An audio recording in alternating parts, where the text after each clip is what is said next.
Hey, how y'all doing? This is Mongo Slay, and today we're going to talk about Lars Sullivan's origin story. But before we get into that, please hit the like button and subscribe if you're not already subscribed. So, so they do this backstage interview on October 30th SmackDown, where Lars Sullivan is going to talk. He's going to sit down in his tight T-shirt, do a sit-down promo with Corey Graves. So him and Corey Graves, Corey Graves calls him Lars. Can I call you Lars? And Lars is like, don't you want to call me the Freak? And Corey Graves is like, no, I'd rather not. I'd rather just call you Lars. And then Lars was kind of like, do you like being called the Freak? And he was like, dot dot dot. Like Corey Graves didn't know what to say.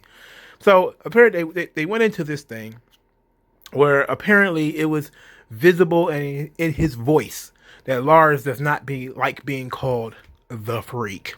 So apparently, after they go through all that, Corey Graves decided to massage it. Oh, it's about the freakish things you can do in the ring. He kind of polished that turd a little bit. So then Lars settled down. I was like, okay, I can accept that. And then he goes into this story.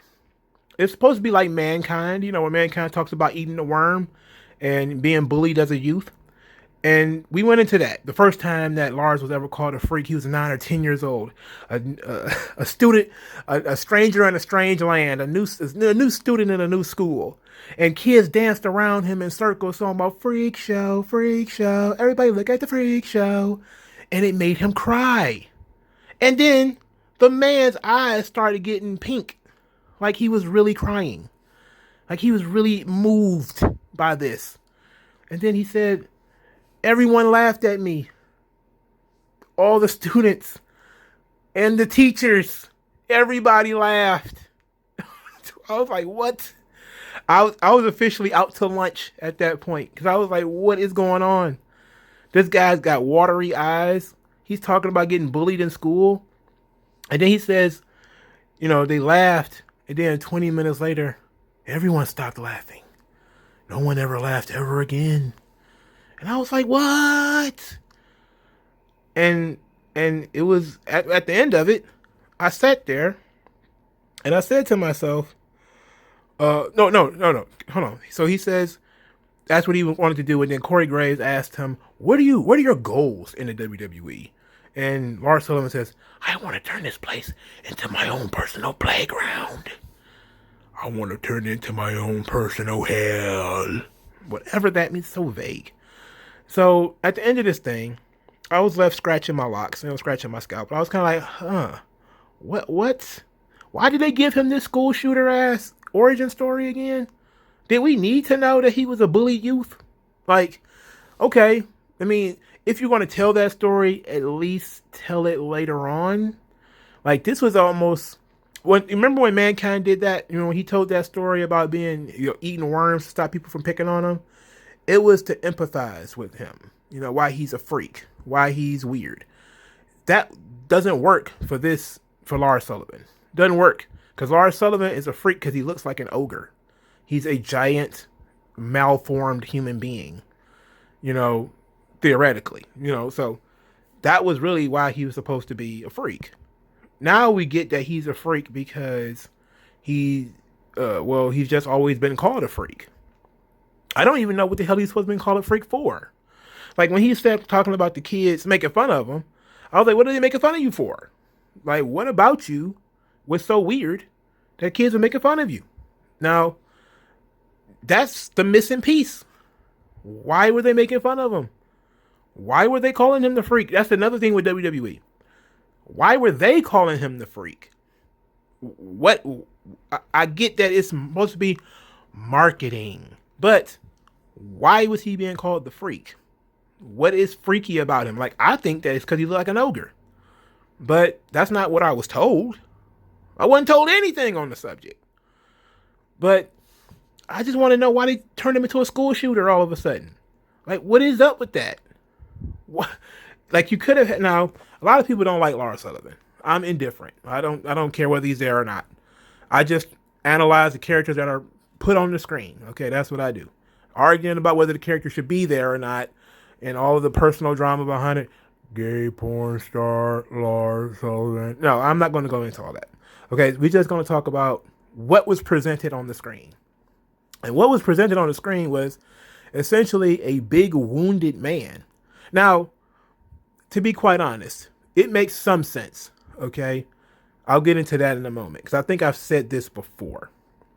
But there was an episode of Samurai Champloo where there was this big ugly ogre man, and he would say, "Don't look at me, don't look at me, I'm ugly, don't look at me."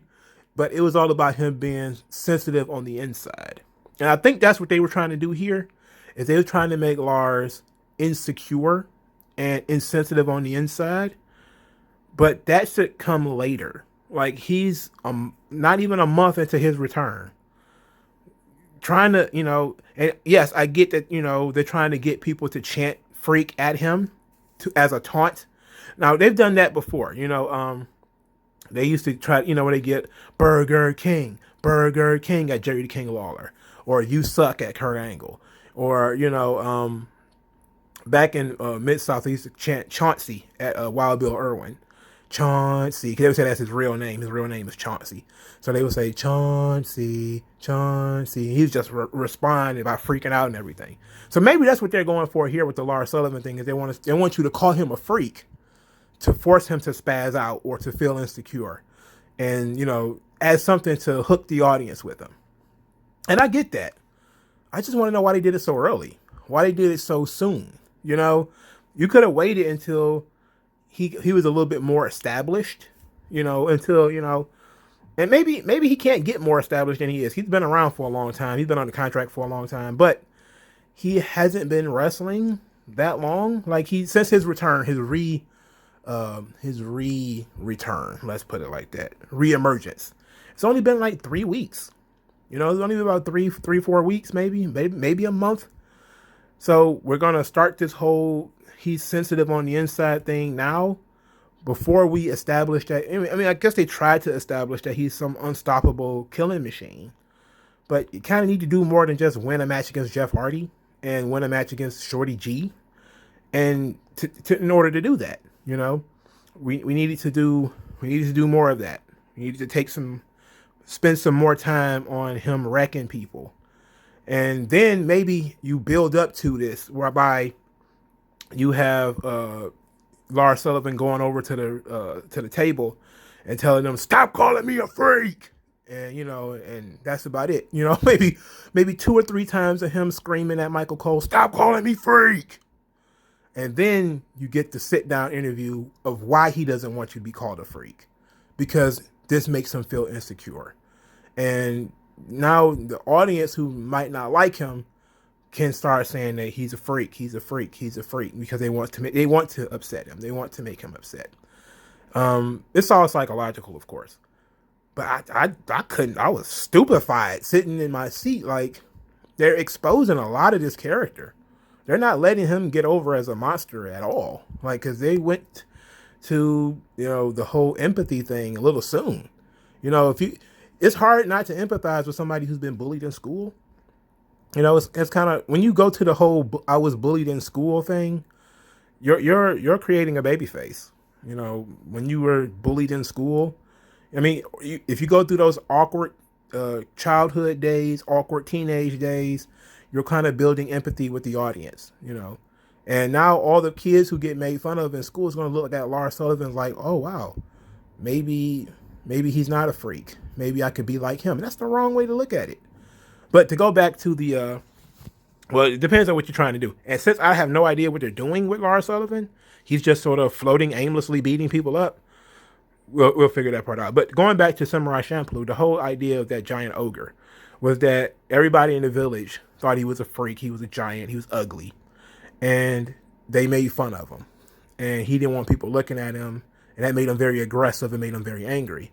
But the first time somebody came along and gave him like a compliment, treated him like a normal person, then he began to sort of change his view. Like he started to feel guilty over all the horrible things he had done. But that was after he had met somebody who changed him. In that instance, if that was what we're going for here, we should have introduced somebody that would have changed Lars. You know, so and this is like a storyline because it took you 6 months to build. You could literally have built this storyline off of, and because everybody was talking about how much they called him the freak. Everybody was talking about that.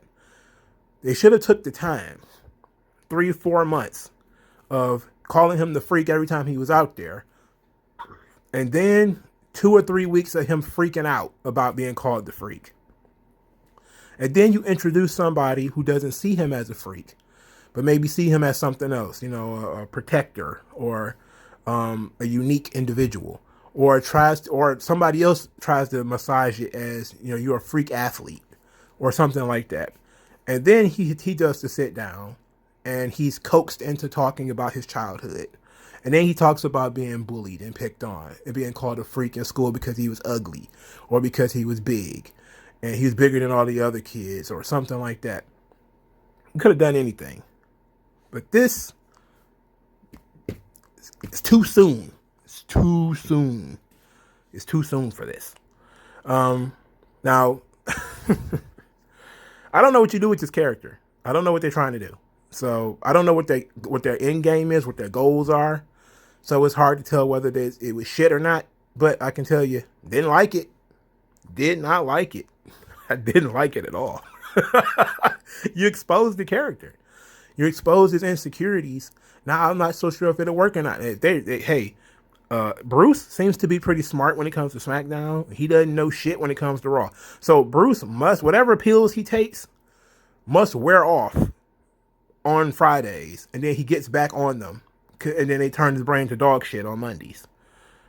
But or unless that's Daniel Bryan's work. So I don't know, but let me know what you guys think of Lars Sullivan's origin story and all of the things I presented here in the comment section below. Like this video, share the video, subscribe to the channel. If you like what I do, donate to the channel, please. And I'll talk to you guys later. Thank you for your time.